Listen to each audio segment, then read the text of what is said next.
So look at this guy here. Look at him.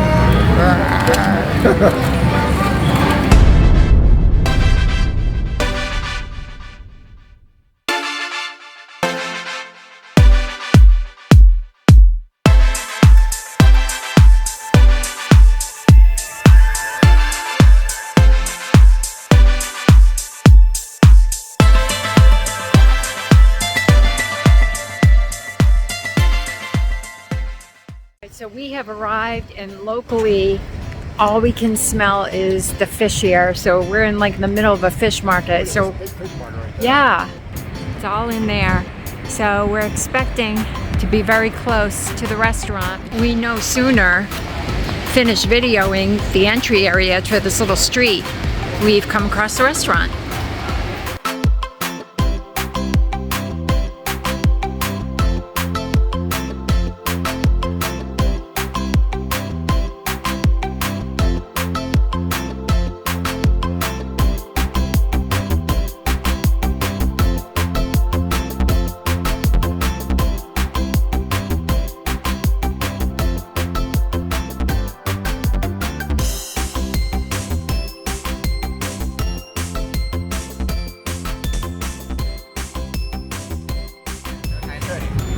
Thank you. Cup. Wow, look at these.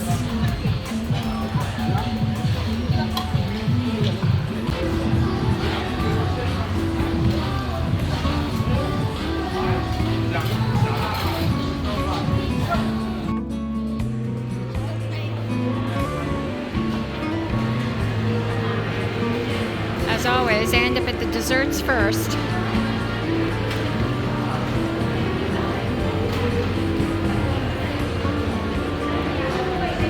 Lots of drinks. Get some fruits.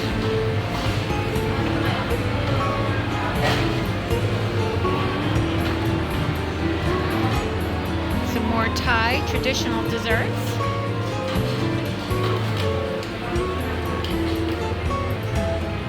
Ice cream.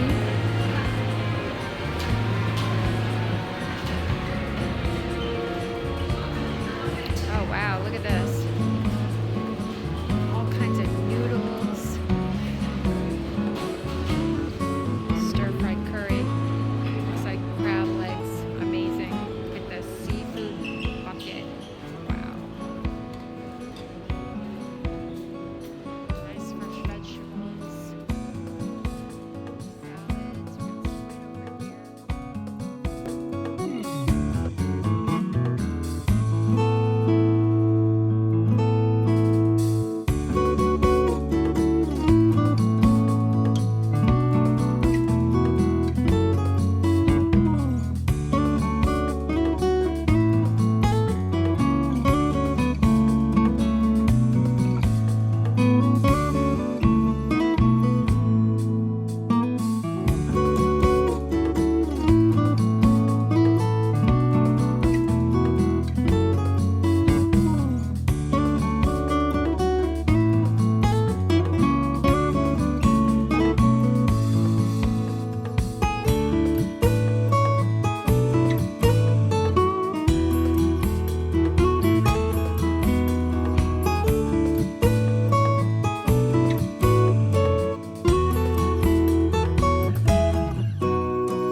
Alright, so I got myself some sushi, and I've gotten some prepared foods already. This pork cutlet. This is teriyaki fish, I believe, some type of soy sauce fish.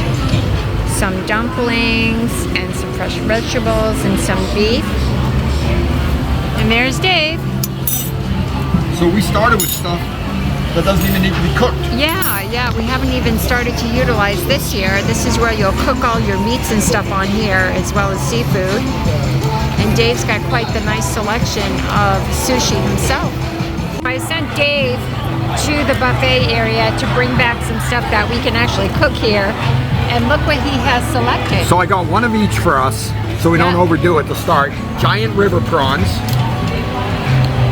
tiger prawns, and slipper lobster is what these are. So they're like a lobster tail with no claws. So we're gonna try these out. First time ever, right? Yeah, cool.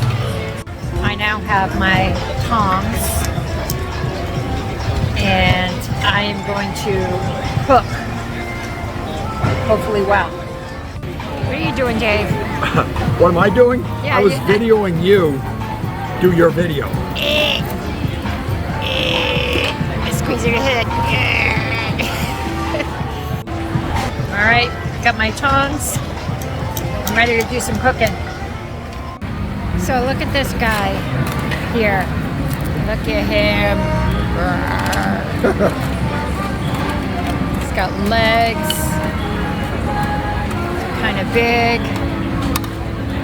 We don't know how long to cook them for. This one's changed colors already. And Dave is cooking up some black peppered beef collar. Give that a try. I like barbecue, so it's gonna be good. You know, one of the nice things about this is you're in no hurry at all. I mean, there is no sense of urgency. You can sit here and enjoy it. You can cook it. It's an experience. You can take your time and eat it, as opposed to some places we go to where I want to eat as fast as I can. Yeah. So looks really good. No hurry, no rush, and the weather is beautiful, by the way. Yeah, it's really, really beautiful here. Gorgeous. Gorgeous place here. Get to see the river and some of the beautiful skyline. Awesome.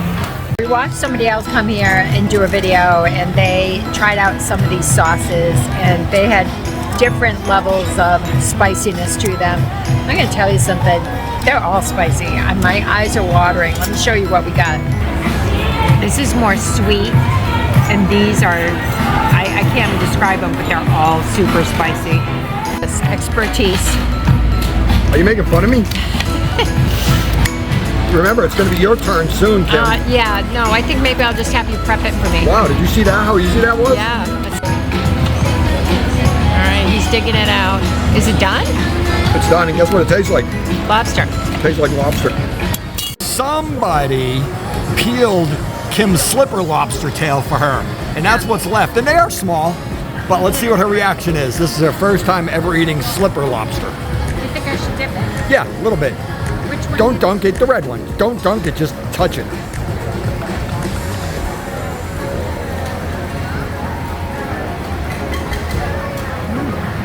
It's good, right?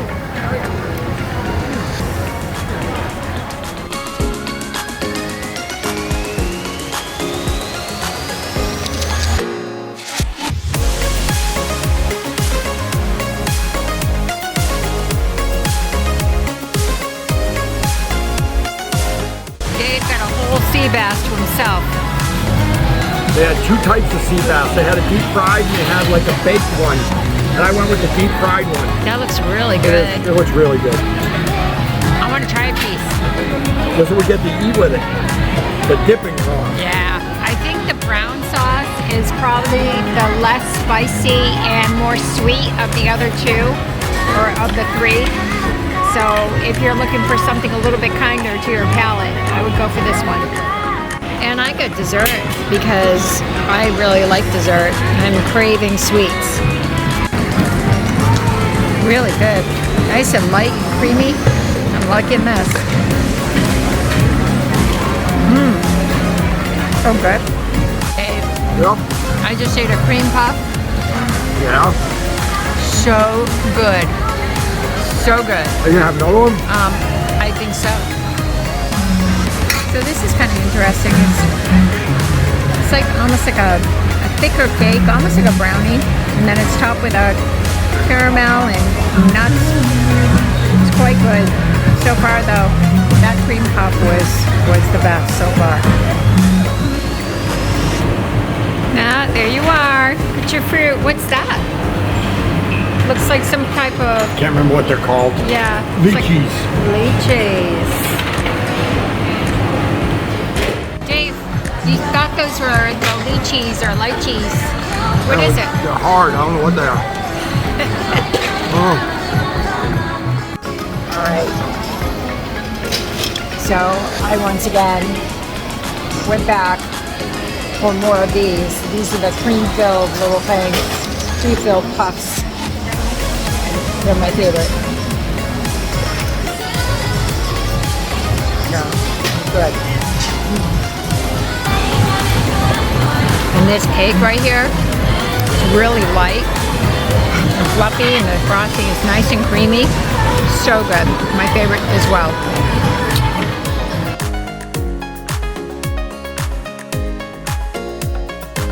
So you're not going to believe why we're going to Taipei, Taiwan. Ooh, you're gonna tell him? Yeah, I'll tell him. You're not going to believe it. So Dave and I, we've been runners for quite a few years. I'm more so of a runner than he is. Well, not too long ago, our son challenged himself to do a 100-mile race, and he managed to get 82 miles in or something like that. I tried the same race years ago, and I got about 72 miles in and totally crashed and burned on it. Dave got this brilliant idea. I'm a genius. Yeah. Did you hear this? So he has challenged us, the whole family, our family, and some friends and stuff of the kids, to join in and do a 100-mile race in October in Arizona next year, or this year actually. We're already in 2025. So as part of that, we have decided to do some training runs. And we were intrigued because we were doing a little research and places to go that we could, maybe get involved in doing some racing here in Asia. And Dave found this thing called a backyard ultra marathon. And an ultra marathon is any distance longer than 26.2 miles or 42 kilometers. So in order to train for a 100-mile race or 160K that we have to complete within 30 hours next October, we have to train and do some really long runs. Well, this backyard ultra is going to be really cool because what we do is we do 4.17 miles or 6.1 kilometer loops, and they start at the top of every single hour. And if you finish before the hour begins, you get to take that time, whether it be 10 minutes, 15 minutes, that you finish early, and you can rest during that time, but then you have to be in the stall to start again at the top of the hour. And the race goes and goes and goes. Until you quit. Until you quit. And then the winner of the race is the last man standing. So this will be really interesting because we've been training pretty diligently down in our area, running along the beach at Pak Nhat Pran, and doing some